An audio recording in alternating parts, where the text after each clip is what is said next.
(12항) 선택의 확신. 택하신 자들은 하나님의 때에 자신들의 영원하고 변함없는 선택에 대하여 비록 단계가 다양하고 정도의 차이가 있지만 확신을 얻는다. 이 선택의 확신은 하나님의 비밀스럽고 깊고 오묘한 것들을 호기심으로 파고 들어감으로써 갖는 것이 아니라 하나님께서 그분의 말씀에서 가리켜 보이신 틀림없는 선택의 열매들, 즉 그리스도에 대한 참된 믿음, 자녀로서 갖는 하나님에 대한 경외심, 집에 대한 거룩한 슬픔, 의에 목마르고 굶주림 등과 같은 것들을 영적으로 기뻐하고 거룩히 즐거워하며 자신들 안에서 관찰함으로써 얻는다. 13항. 이 확신의 가치.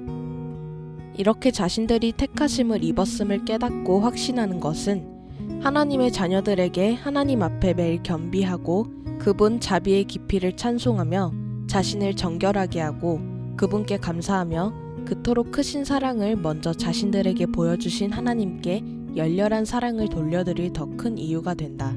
이 선택 교리와 이 교리를 묵상하는 것이 결코 하나님의 계명을 지키는데 나태하게 하거나 육적인 평안함에 잠들게 하지 않는다. 오히려 이것들은 하나님의 공의로우신 심판으로서 분별 없이 선택의 은혜를 받았다고 여기거나 이 은혜에 대해 무익하고 뻔뻔스럽게 이야기하며 택자가 걷는 길로 행하기를 거부하는 사람들에게 보통 일어난다. 14항. 선택을 가르치는 방식. 이 하나님의 선택 교리를 하나님의 지극히 지혜로우신 뜻을 따라 새 언약과 옛 언약 아래에서 모두 선지자들이 그리스도께서 직접 또 사도들이 선포했으며 이어 거룩한 성경에 기록하라 맡기셨다. 따라서 지금도 여전히 이 교리를 선포하는 곳으로 특별히 정하신 하나님의 교회 안에서 분별의 영으로 경건하고 거룩한 방식으로 적절한 때와 장소에서 지극히 높으신 분의 비밀한 길을 호기심으로 캐내려는 태도가 아니라 지극히 높으신 하나님의 이름의 영광을 위하여 그리고 하나님의 백성들에게 살아있는 위로를 위하여 이 교리를 가르쳐야 한다. 우리는 이제 이 신조의 매우 중요한 부분에 와 있습니다. 12에서 13항은 확신을 다루기에 중요합니다. 12에서 13항은 사람이 자신이 선택받았음을 확신할 수 있다고 말합니다. 지금까지 하나님의 편에서 우리는 선택은 변하지 않고 철회되지 않는다는 것과 그리스도 안에서 하나님께서 택하신 자들은 결코 멸망할 수 없음이 확실하다고 배웠습니다.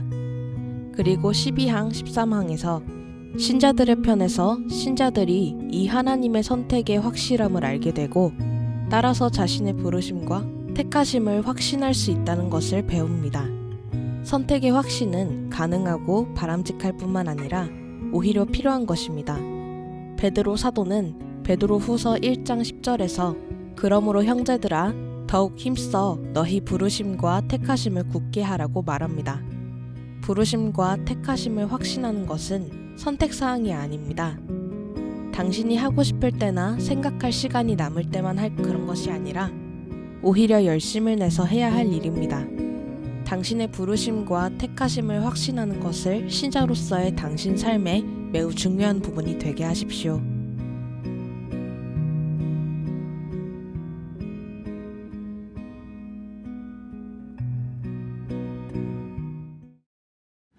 너희 만민들아 손바닥을 치고 즐거운 소리로 하나님께 외칠지어다. 지존하신 여호와는 어미하시고 온 땅에 그